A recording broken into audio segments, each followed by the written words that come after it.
Hello dear student, welcome to the E-Pathshala in the Department of Physics, Shri RLT College of Science, Akola.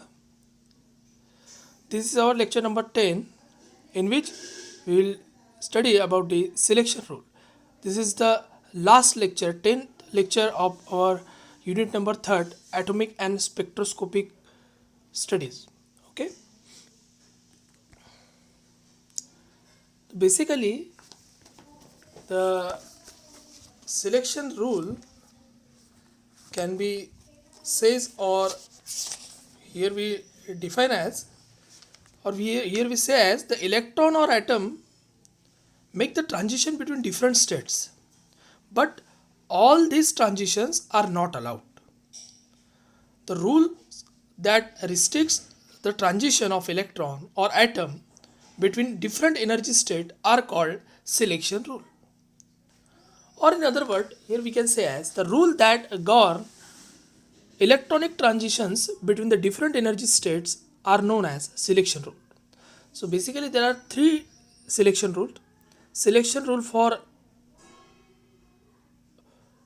orbital angular momentum, selection rule for spin angular momentum, and selection rule for total angular momentum J. So first, the selection rule for L, it means it's a orbital angular momentum.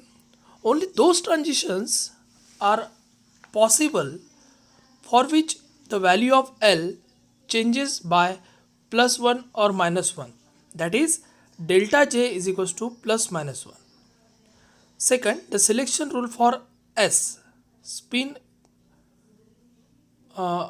angular momentum. Only those transitions are possible for which the value of S changes by 0, that is delta S equals to 0.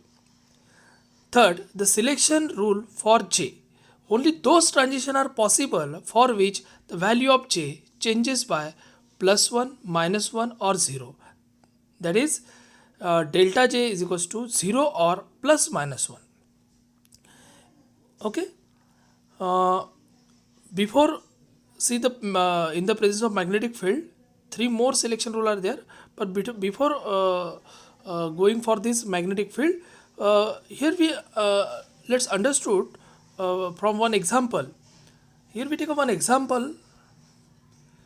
ये हमारे पास में अगर selection rule में J delta J अगर +0 और +-1 restricted है, इसका मतलब क्या हुआ कि मान लीजिए कि यहाँ पे जो एनर्जी लेवल है, ठीक है, ये एनर्जी लेवल है, यहाँ पे हमारा सिलेक्शन रूल के हिसाब से डेल्टा G की वैल्यू 0, +1, -1 और हियर भी से 0, +-1, इतना ही ट्रांजिशन रिस्ट्रिक्टेड है.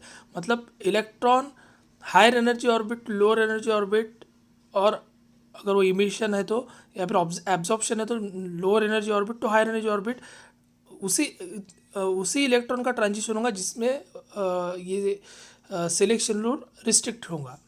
इसका मतलब हुआ कि जैसे फॉर एग्जांपल यहाँ पे पहला ट्रांजिशन देखिए, J = 1 to J = 0, ठीक है, J = 1 to J = 0. What is the difference between them? Delta J 1 - 0 is equals to 1. For second transition, J = 2 here from lower energy state and J = 1 for higher energy state.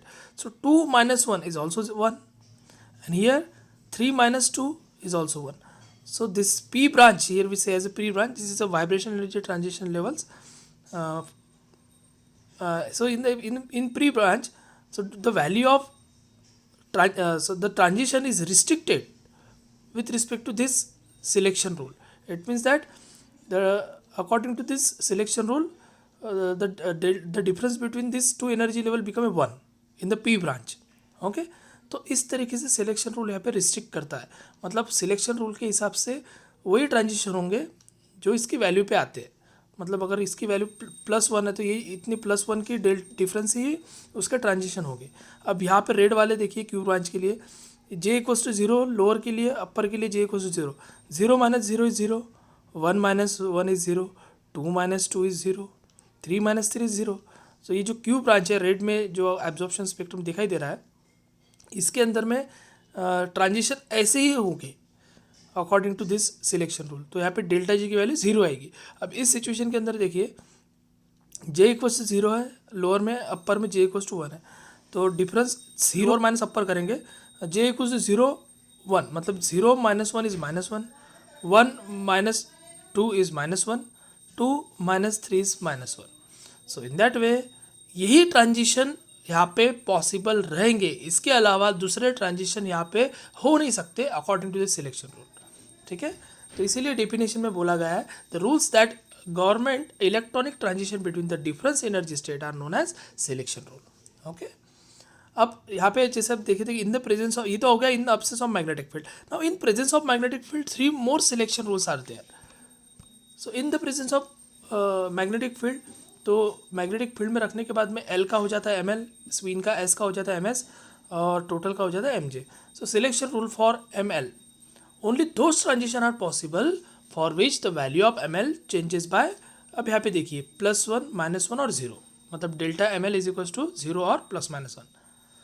Second में the selection rule for M S, only those transition are possible for which the value of ms changes by 0, that is delta ms equals to 0, same as S के जैसे ही रहेगा वो।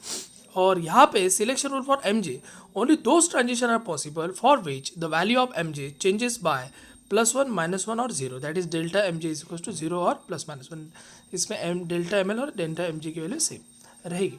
तो जैसे हमने इसके पहले एग्जांपल देखा, उसी तरीके से एग्जांपल देखते हैं। ये इमिशन का एग्जांपल है। इसके अंदर में देखिए यहाँ पे पहला ट्रांजिशन, ये जो ऑरेंज लाइन दिखाई दे रही है यहाँ पे, देखिए यहाँ पे अपर एनर्जी लेवल जो है, हमने देखा था कि एम एल की वैल्यू अगर एल इक्वल्स टू 2 है तो उसके लिए 5 एम एल की वैल्यू आती है, एल इक्वल्स टू 1 है तो उसके लिए 3 एम एल की वैल्यू आती है। तो उसके ये हमने क्वांटम नंबर में देखा था। ठीक है, तो उसके हिसाब से एनर्जी लेवल यहाँ पे क्रिएट हुई है, और ऐसे जो ट्रांजिशन पॉसिबल ट्रांजिशन जो है वो सिलेक्शन रूल के हिसाब से हो गए। और सिलेक्शन रूल के हिसाब से अगर एम एल का देखते हैं हम, तो डेल्टा एम एल की वैल्यू 0, +-1 ही इतनी रहती है। तो यहाँ पे देखिए ये भी एग्जाम्पल में एम जे के लिए ये जो एनर्जी डिफरेंस जो यहाँ पे है वो transition in accordance with the selection rule ही होगी। यहाँ पे देखिए 0 1 -1, ठीक है, अपर एनर्जी लोअर एनर्जी जो उसका जो भी डिफरेंस आएगा वो -1 0 +1 इतना ही रहेगा। तो इस तरीके से सिलेक्शन रूल होते हैं। ठीक है, तो selection rule is restricted to this transition. Okay, so this is all about the selection rule. Thank you very much for watching this video.